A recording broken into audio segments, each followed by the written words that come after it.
chair. Right there. Perfect. Oh, the blinding lights. Kathy Lanier, the NFL Chief Security Officer, and then remarks from our distinguished speakers. That'll be followed by a Q&A session on the sides. If you want to ask a question, raise your hand and we'll do our best to get you a mic. Just a reminder, we want to keep the questions for this press conference related to the topic, which is Super Bowl public safety. If you have questions for the speakers on other topics, try to find them after the event. So, Chief. And then, Tim, you can help me moderate because I can't really see out there. Good morning. Good morning, everyone. My name is Kathy Lanier, and I am the Chief Security Officer for the National Football League. First, I want to welcome and thank our colleagues from the media. You are instrumental in what we're trying to accomplish here today, and that is informing our fans and preparing them to the thousands of fans that are traveling to New Orleans to experience this historic Super Bowl week. A quick reminder, the press conference is dedicated to discussing public safety and security issues around the Super Bowl. So if you have individual questions that you'd like to ask any of the panel members that is not related to security at the Super Bowl, please hold those questions until the conclusion of the briefing. First, I want to extend my sincere appreciation for the public safety partners who are up here on stage with me, not just for being here today, but for being embedded with us in a unified team over the past 2 years. The commitment and collaboration over the past 2 years has been phenomenal and allowed us to put together the security framework that you will see throughout the city on Super Bowl week at all of the venues across the city. Over the last 2 years, we've worked tirelessly to develop and refine all of our security plans.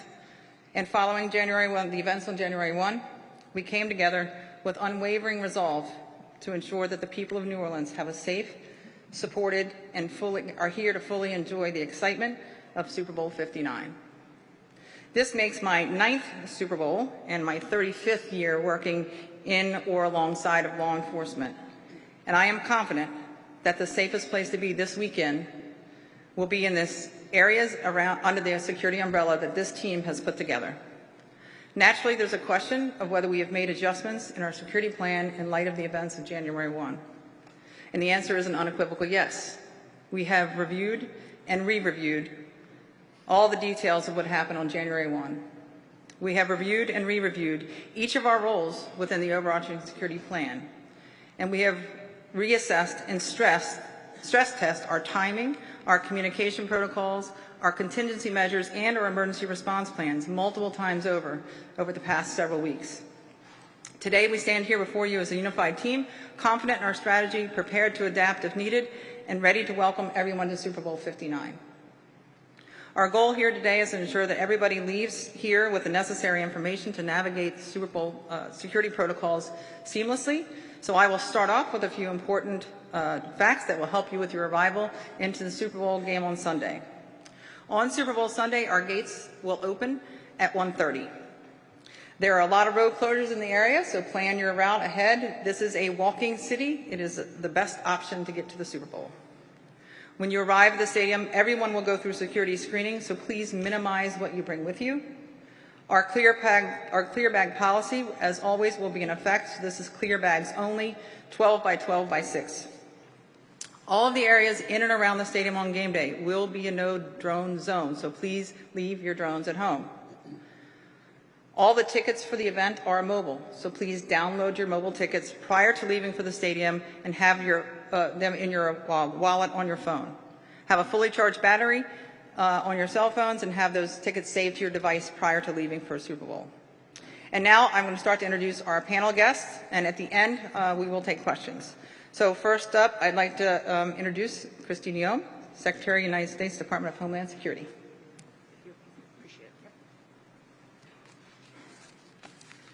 Good afternoon. Thank you all so much for being here. We have a big event coming on Sunday, and we are committed to having a safe environment for every individual that attends and a great opportunity to recognize these fantastic teams and all the hard work and effort that they have put into their season and help their fans to be able to enjoy the game and not focus on any kind of security issues. I also want to recognize the strength and unity and resiliency of this city. I'm so grateful for the time that the mayor spent with me today and the fact that she's committed to being here for this briefing and also every event throughout the week to make sure that the city of New Orleans is ready to host this events and follow through on the commitment that they've always had to be a city of hospitality and welcoming individuals to come and to be here, celebrate with everyone, and then to go home safely to their families. Recently, we did suffer a terror attack in this city, and it changed not just the families that were tragically and horrifically lost their loved ones, but also the city, the state, and the whole entirety of our country.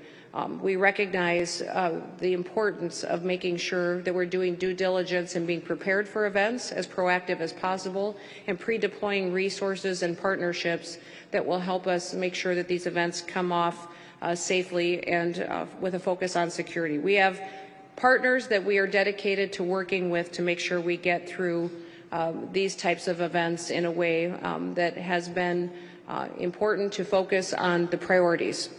Listen, we lost officers.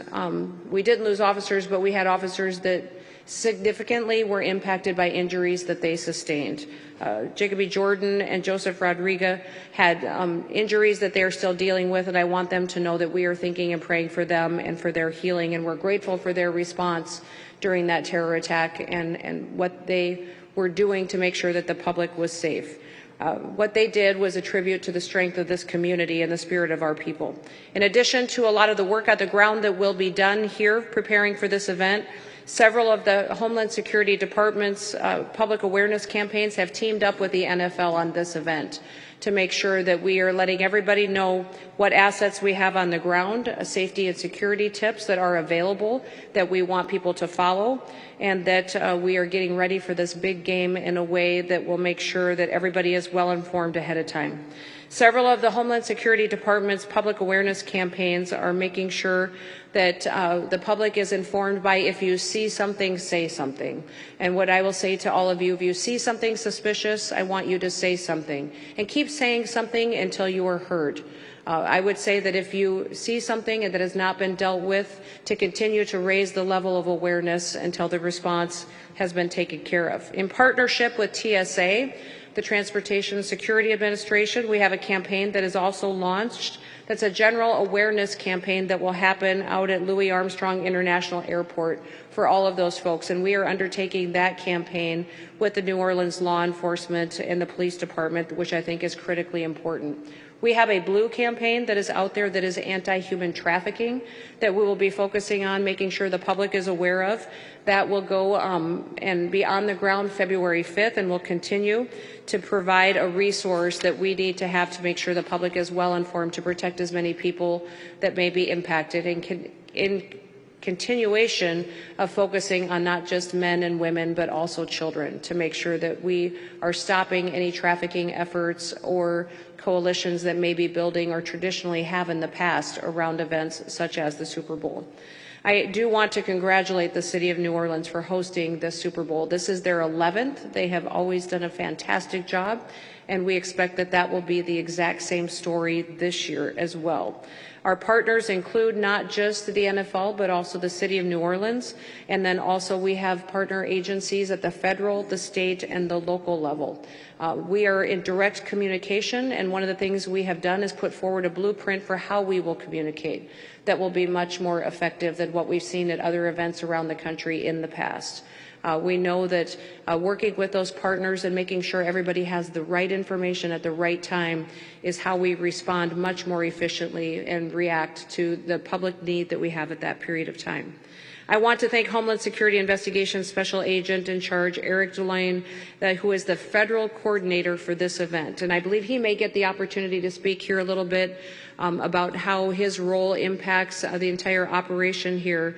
There will be over 700 different Department of Homeland Security people on the ground here, and I will not be specific with you on those numbers because we remain and contain the prerogative to add more as needed and adjust those numbers as we see fit. We will be utilizing different agencies and departments under the umbrella of Homeland Security, but the President Trump has also made a commitment for us to be able to deploy other assets from other departments and agencies, and I appreciate the flexibility that he has given us to make sure that we're addressing this event in a way that is responsive to what we see coming forward. We're grateful for that interagency support, and I believe that it is unprecedented in an administration to work this well together and to be all hands on deck with our local and state community partners.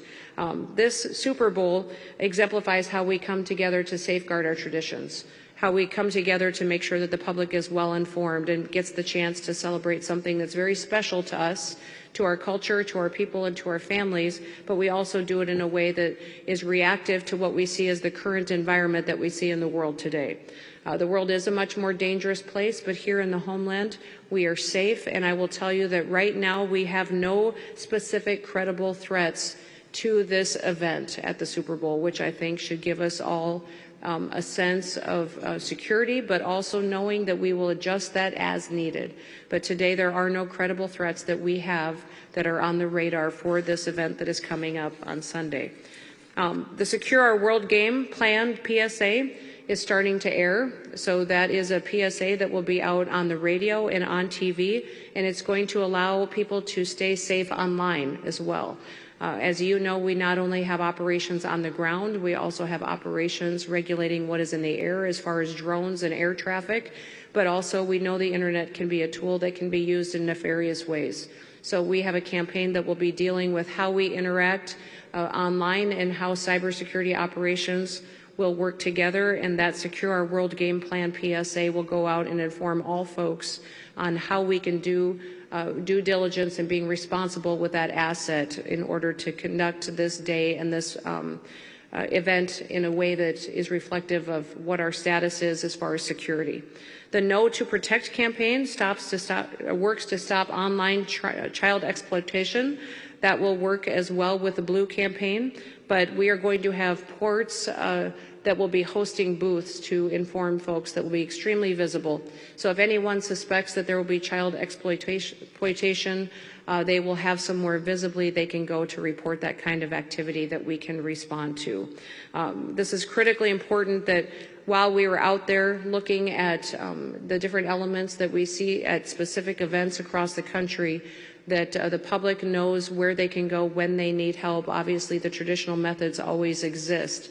But if you see something, say something, means grab a local law enforcement officer, a security personnel, someone that you see that is there to protect the public, and our communications plan will ensure that everyone is well informed to deal with it and to make sure that we can go forward and celebrate this great game, and that we will have the opportunity to celebrate together in a way that reflects the unity of the United States of America. So thank you so much for your leadership, Mayor, in hosting us. I want to thank Governor Landry for his proactiveness on this event. I will tell you that when the New Orleans Day terrorist attack happened, I wasn't even in this position yet, and he was on the phone with me at 5 or 6 in the morning, calling me and communicating with me and coordinating so that I could work with my counterparts in this administration and the previous one to do all that we could to make sure that we got through that situation. But all of it has been an experience that we use that experience to prepare even more for the future, and being nimble and efficient is critically important. So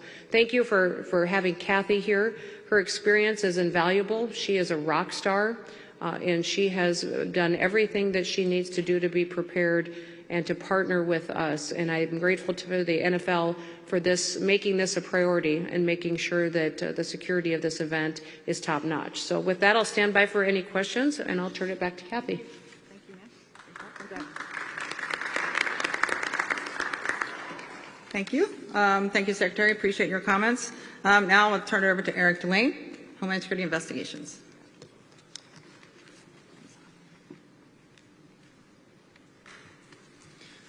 Thank you, Kathy. My name is Eric DeLon. I'm the Special Agent in charge of Homeland Security Investigations Field Office here. And I also have the privilege of serving as the Federal Coordinator for Super Bowl 59. I want to start by recognizing those 14 individuals who were taken from us January 1st. It was a heartbreaking event, and it was very hard on this city. And as we prepared, and as we continue to prepare for the Super Bowl, we carry them in our hearts and our minds. They're with us. Again, thank you to Kathy Lanier and the NFL and all of my colleagues and friends here on the dais for standing side by side with me and every agency involved in the preparations leading to today and the events ahead. With more than 24 federal agencies assisting with security preparations for Super Bowl 59, I'd also like to recognize those that are not present on the dais, but played vital roles, notably our partners at Customs and Border Protection, ICE ERO, the United States Coast Guard, and the Bureau of Alcohol, Tobacco, and Firearms and Explosives.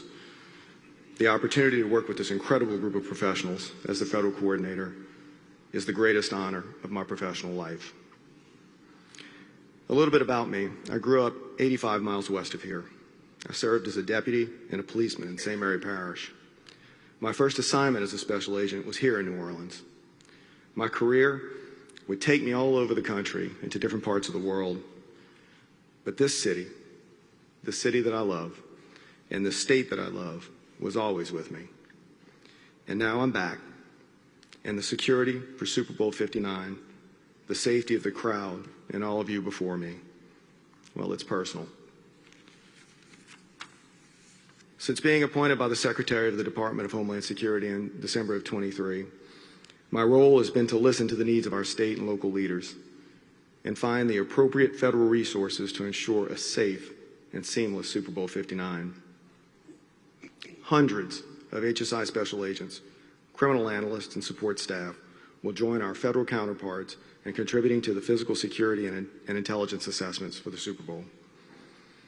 Additionally, I have worked to coordinate the security of the land, air, and local waterways with the vital support of our partners, leveraging a united front of all of those law enforcement entities.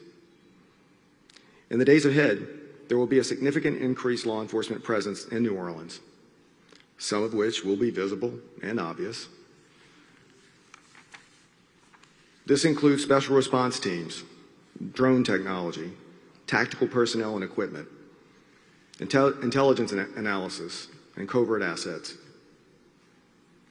Lastly, something I want you to know is that HSI New Orleans utilizes deep local knowledge and expertise to address public safety challenges unique to New Orleans. The majority of our HSI New Orleans field office is comprised of native New Orleanians. This is the highest level of safety and security on the federal side, and it's being done and led for New Orleans by New Orleans. While the city and the police department, Louisiana State Police, and the governor's office have an incredibly robust security plan that we in the federal government are supporting, I'd be remiss if I didn't prevail upon our most important partner, which is you. Secretary Noem covered that, and I'll tell you, she's absolutely right. Whether you're in New Orleans, enjoying the festivities, or anywhere around the world, if you see or learn of something that may impact the safety and security of Super Bowl 59, please report it to your local authorities so law enforcement here can act on it.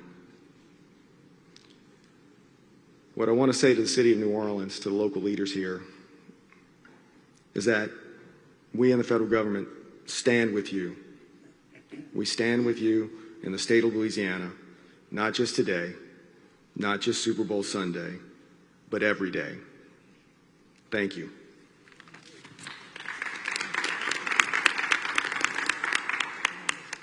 Thank you, Eric. I had the privilege of having opportunities to work with most of our federal partners at some point in Washington, D.C., and Eric was no exception. So good to see you again when we started planning here again for Super Bowl. Now I'd like to introduce Governor Jeff Landry. Thank you, Kathy. And NFL, certainly Secretary Noem, Eric, our federal partners. I don't think there is a city in the United States that is capable of being able to lift victims up while supporting first responders and those that mend us up more than the city of New Orleans. And that's exactly what this city has done over the past 30 days.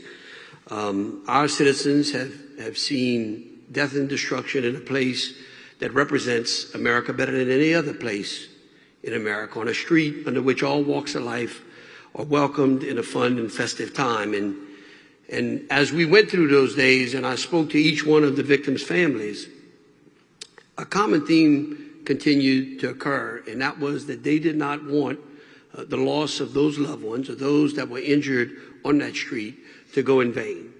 That America would continue to stand up to those who seek to wreak havoc and terror on us, and that we would defend and secure our citizens so that they could go about enjoying their way of life. Since those last 30 days, we have worked seamlessly with the NFL, with our federal partners, with our local agencies to ensure that any gaps that we could find inside of this city, targets that we could harden, we did. We went out and issued an executive order under which we created an enhanced security zone in the French Quarter, something that had not been done before. We think it's going to make the Quarter an even safer place. We look forward to projecting that out into multiple events as well. In addition to that, we brought an additional 350 National Guard troops, which will be working alongside creating a force multiplier, not only for our local and state agencies, but also for our federal partners as well. We have worked tirelessly to ensure that the security and the safety of this city remains intact, and I believe that it absolutely will be.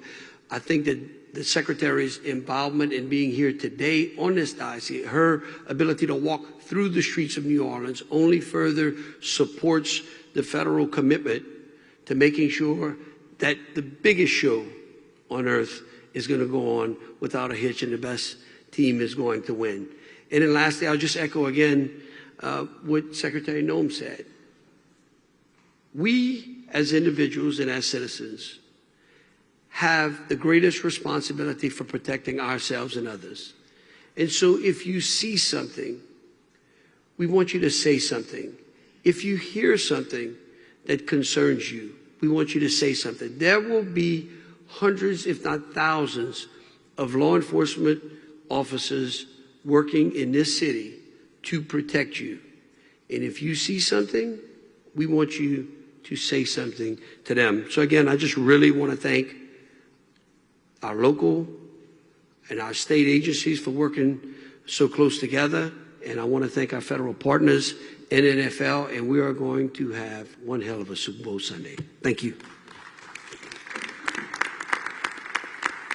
Thank you, sir. And I can tell you, having worked in multiple cities around the country, the unified effort of the teams here with the state police, NOPD, Jefferson Parish has been really remarkable, the way they work together. So bar none, your comments are spot on. They work very well together. It's been a pleasure to work with.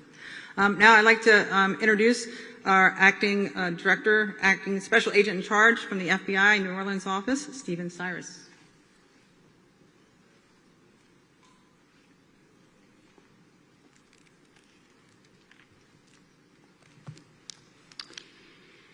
Good morning. My name is Steve Cyrus. I am the special agent in charge normally of the Kansas City field office. I was asked by our acting director to assist in managing all FBI resources assigned to support security for Super Bowl 59. I have a lengthy background in managing FBI operations in support of these type of large-scale events, special event planning, and then responding to critical incidents here in the U.S. and around the world. That's why I'm here, and I'm honored to have been asked by our acting director to come to New Orleans.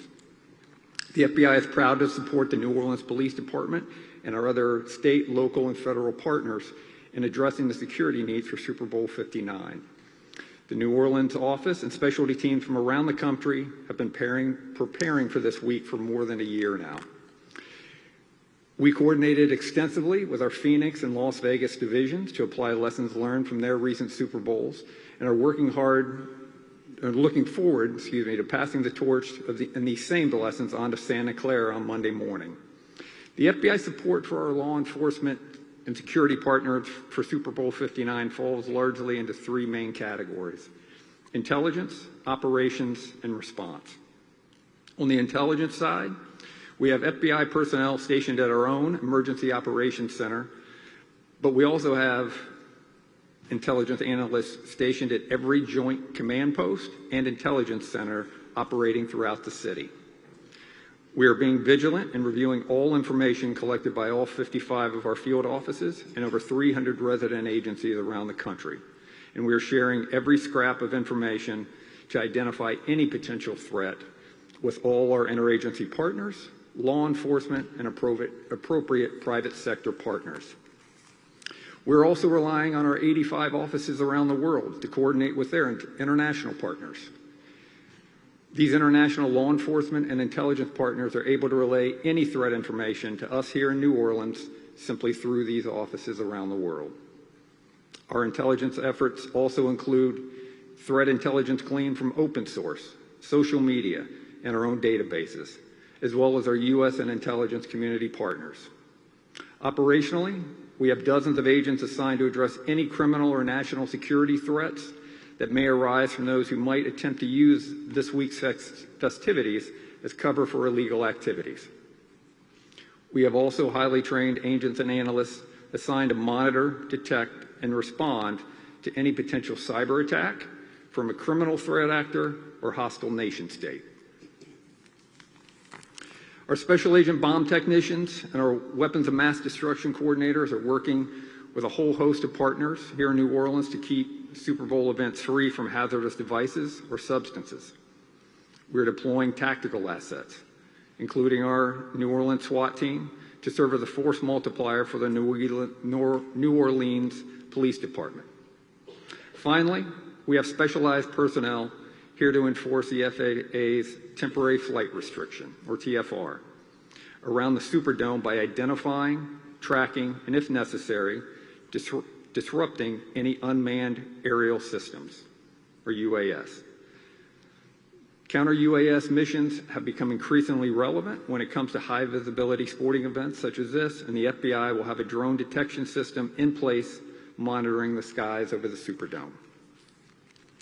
In all, we have over 450 FBI personnel from the New Orleans office and brought in from around the country working daily with our law enforcement partners and standing ready to respond or to investigate any threats or crimes surrounding Super Bowl 59. While I'm proud to speak of the FBI's preparations and capabilities to support Super Bowl 59, our goal for this week is to do our work quietly, professionally, and behind the scenes so that the focus of the next several days remains squarely on the teams, the fans, and the visitors. New Orleans is an extraordinary city, and the FBI is honored to be part of the team entrusted to keep it safe. Thank you.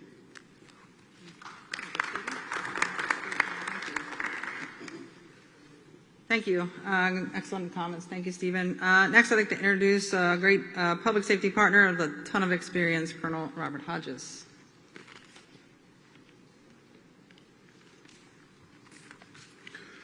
Good morning. I'm Colonel Robert Hodges, the Superintendent of Louisiana State Police. On behalf of the men and women of our agency, we're honored to partner with the National Football League and our local and federal law enforcement agencies of this highly anticipated event. As a New Orleans native, I'm very proud to be standing here in front of you to be part of my 4th Super Bowl as a state trooper. So as stated earlier by my counterpart, Eric, it's personal. The Louisiana State Police has dedicated over 200 troopers to assist with security operations throughout New Orleans during Super Bowl 59 festivities. Troopers will work with our partner agencies in the French Quarter, with security operations at the Convention Center, Superdome, and in various locations around the city. During these fun and exciting events, we cannot forget the importance of safe decisions behind the wheel. To all residents and visitors and sports fans, it's critical to make sound, safe decisions while on the road. One poor decision can turn a celebration into a tragedy with lifelong consequences. Last year, over 700 lives were lost on Louisiana highways. You can make sure you don't become a statistic by planning ahead, designating a sober driver, utilizing rideshare services, avoiding risky behavior behind the wheel, and ensuring all vehicle occupants are buckled up. Throughout the weekend, troopers will work closely with our state city, and federal partners to ensure a safe and enjoyable environment for everyone. If you observe a hazardous situation or suspect someone is driving impaired, please call star 577 on your mobile device or star LSP. Suspicious activity can be reported by visiting the lsp.org website and completing the suspicious or criminal activity form. Also, as stated earlier, you can use the See Something, Send Something app, and of course calling our Louisiana State Police Fusion Center at 1-800-434-8007. Thank you, and we wish everyone a safe, festive, and memorable Super Bowl 59 in the city.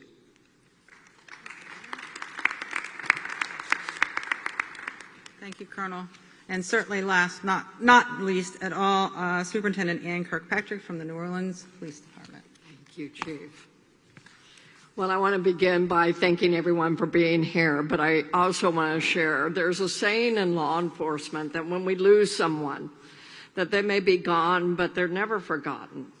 And that is so true for our 14 victims of New Year's Day. But I also now want to turn and thank a couple of people for being here, because it is incredible what has happened. The amount of support has been unbelievable. First and foremost, I want to thank Chief Lanier. Now, Chief Lanier, she doesn't realize, but I've been in police work for 43 years, and Chief Lanier is absolutely iconic in the world of law enforcement. I've had the pleasure and honor of watching her for 18 months and her team, and you deserve every bit of that well-earned reputation. Thank you, Chief Lanier. I want to thank my mayor. You know, my mayor has given me everything I have asked for. She is the #1 cheerleader of this police department, and I want to thank you, and I want to thank you for being here today in support of me and of your police department. Governor, thank you. Y'all do not realize necessarily, but all of the infrastructure, almost 90% of what you see out there since the New Year's Day tragedy is because the governor, it is the governor who got all of this mobilized. Thank you, sir. It is noted, it is absolutely appreciated to hard target our city. I want to thank also Special Agent Eric DeLon. Now, he is the federal support for this entire operation. Your collaboration, and even more so, not only for this operation, but since I have been here, your partnership and with the state police, unbelievable. It sounds cliche to say that we have partnerships, but not here. It is not a cliche. I have sheriffs who are in the room, and I want to thank you. We actually work well together. We are genuine partners. And then lastly, Madam Secretary, thank you. Thank you for representing our country by being here. Thank you for acknowledging our heroic officers who killed an enemy of our country, who is out to be an enemy of this state and to be an enemy of this city. But we have prevailed. And so thank you for being here. We are going to have a fantastic Super Bowl. Yes, we're going to have well over 2,000 law enforcement agents out there. I have a little saying, I want the community and our visitors who have come for this event to see a sea of blue. And I will close by also emphasizing that if you see something, please, we need your partnership. Say something. And we've instructed every one of our officers that if they are approached by anyone who sees something and says something to you, it is so we can do something. And with that, thank you very much. Okay, we're going to take questions. If you can just acknowledge who you're with and who you want to direct the question to. Tim? Yes, we have about 15 minutes for questions. There's mics on the side and in the back. And as Chief said, name and outlet and who you want to direct.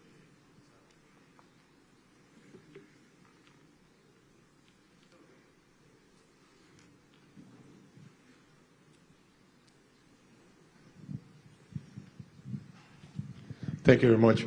Hi, Secretary. How are you? Good to see you again. This question goes either to Director Cyrus or Special Agent DeLon. I don't know which of you two gentlemen could answer this. It's Francisco Villalobos from Televisa Univision Mexico.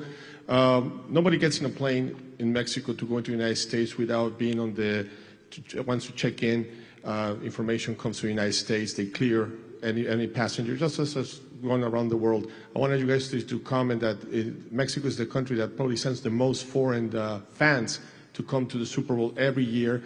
And how is your partnership right now with the Mexican security forces as to secure that anybody that comes from Mexico, either by sea, plane, or land, to come into Super Bowl are screen secured and that basically that everything will be okay?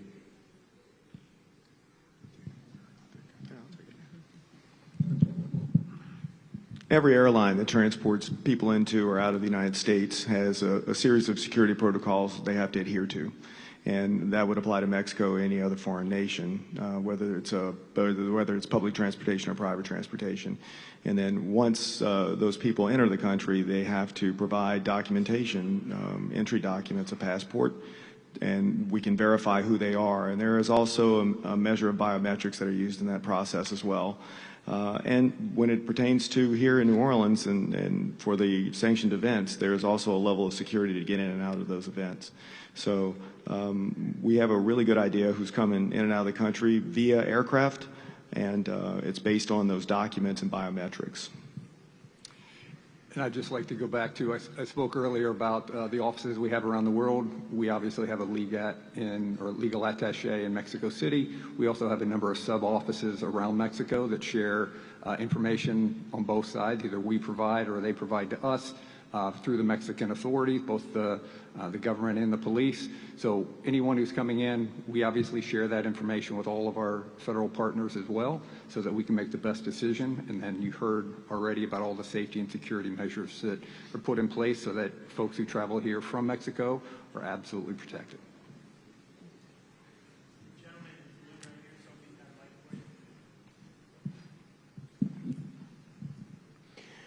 Daniel Kili from Mopo in Germany.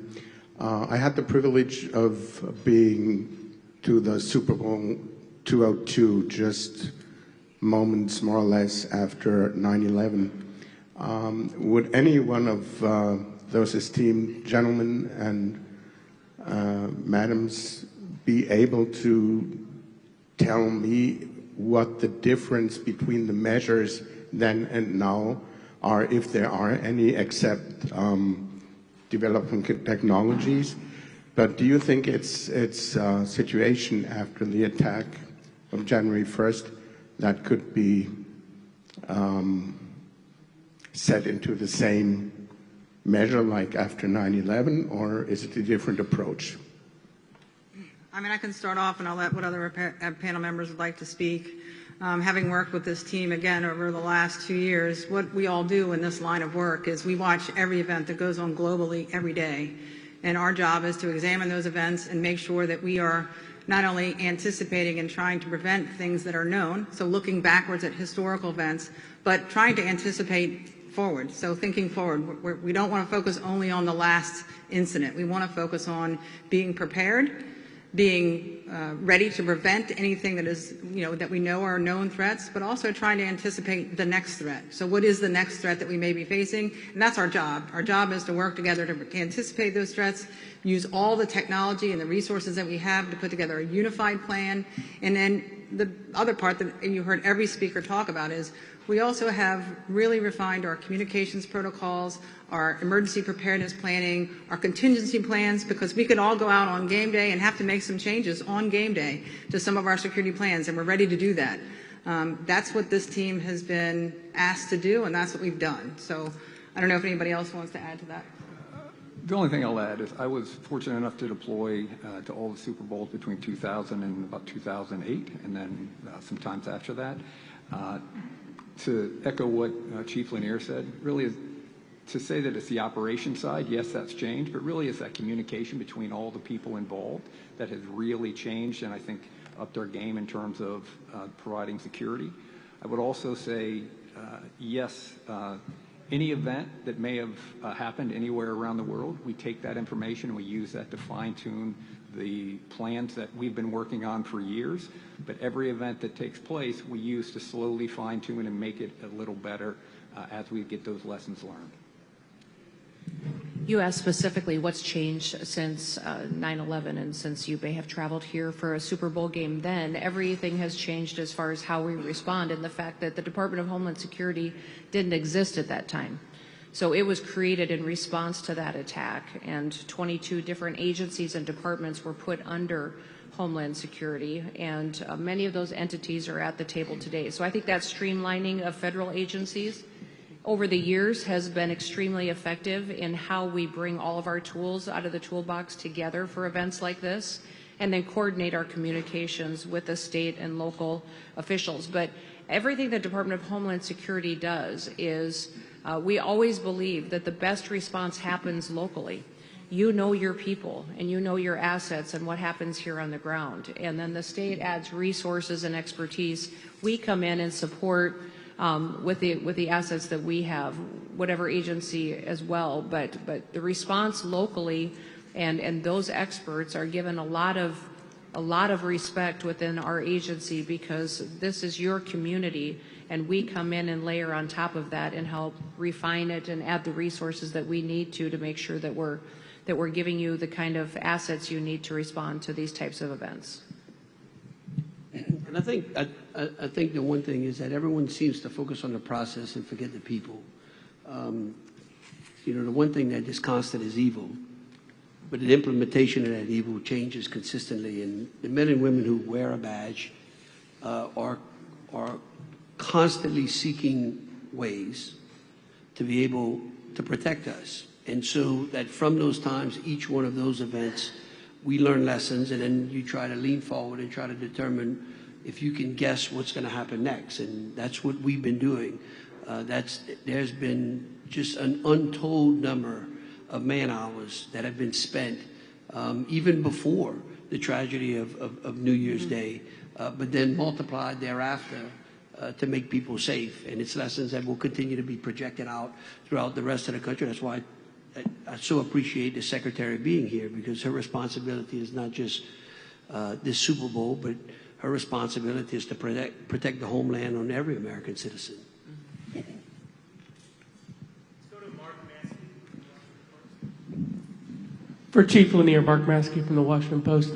You mentioned the drone issue, and you've spoken about that in the past. How does that issue play into your planning for this game and affect your thinking here? Yep, thanks, Mark.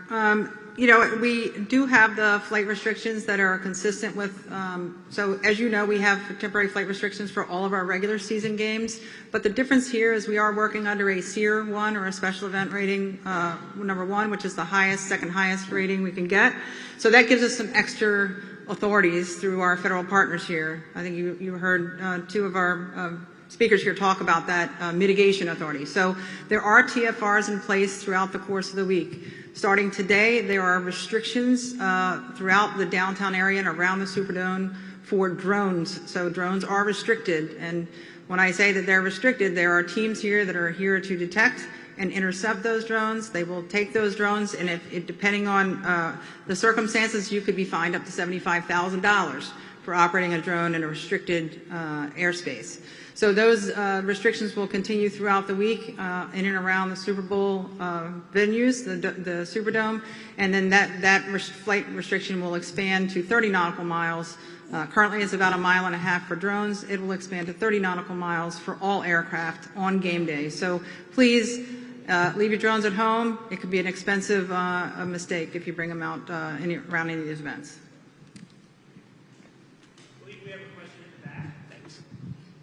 I believe it's for the governor. From what I understand, and let me set up my camera real quick too. Might as well record it.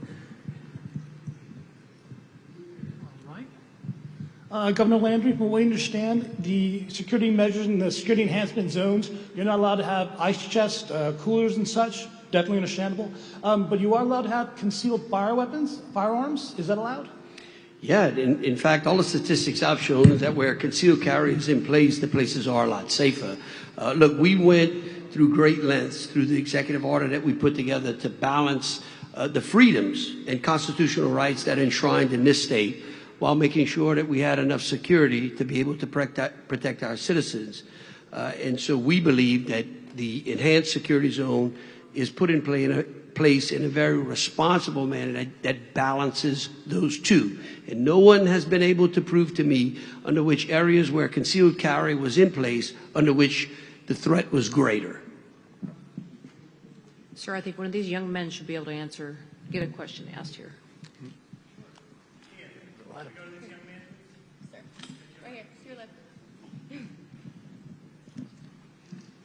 My name is Chance Duckworth. I'm with St. Augustine High School. And my question is, when you all encourage people to see something, say something, what things should they look out for?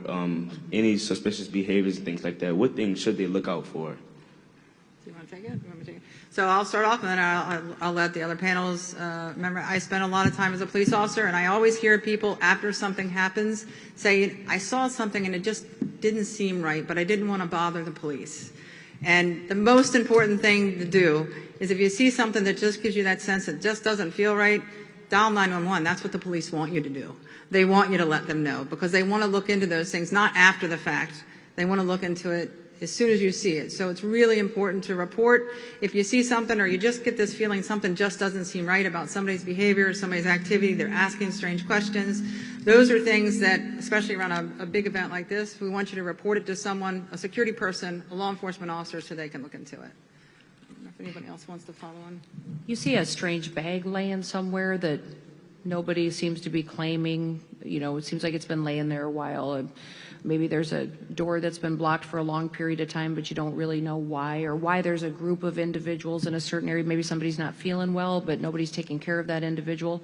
Whatever it is, just check on them and then say something to a security officer. I would, if something just looks a little bit off, just say something to them, because I'd much rather have you say something that this feels like it's a little bit of a strange situation, what's going on over here, than to wish later that you would have said something. So if you don't see anybody addressing something that's laying there that doesn't seem to fit in, or a bag or something that's left unattended, keep saying it to a couple of people. It doesn't matter if you want to say it to one person and they kind of blow you off, mention it to another person. I think that's totally fine to not only just see something, say something, and until somebody listens as well. If I may add, one other specific thing that sometimes people overlook is having clothing that does not match the climate. So if it's warm but you're wearing a big overcoat, those are the kind of things. You kind of know when something just doesn't seem to fit. And so that's why, even if you can't put necessarily words to it, but I think I want to mirror particularly what the Secretary said, abandoned property.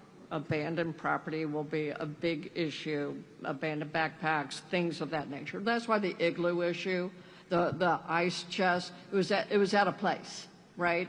And so that's what we're saying, that if it just doesn't feel like it's the right thing, go ahead and call us. Don't worry about it, okay? Let's stay in that same row for the final question. Right? So if you can bring it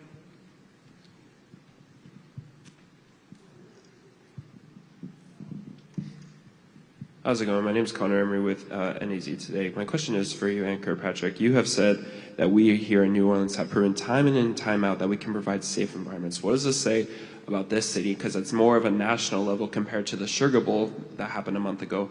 How does this city have proven compared to other cities like Phoenix or Dallas or Los Angeles, stuff like that? I think that we have a history, we have a track record here. You just heard earlier that this is our 11th Super Bowl. We tie with Miami. We are also a city that brings in around 20 million visitors a year. That's like 3 times every resident of New York City coming. And so Mardi Gras, Jazz Fest, we could just go on and on and on. And the track record, I think, speaks for itself as well. and that with these security measures, that we know that we can say with a very high degree of confidence that our security plans are in place, and that would be the best way I could answer your specific question. No, again, I want to thank everybody and encourage everybody to, the consistent message here today is to see something, say something. So that is the one thing we want everybody to really stress as they go about being part of you're all now part of our security eyes and ears. So thank you very much and appreciate everybody coming.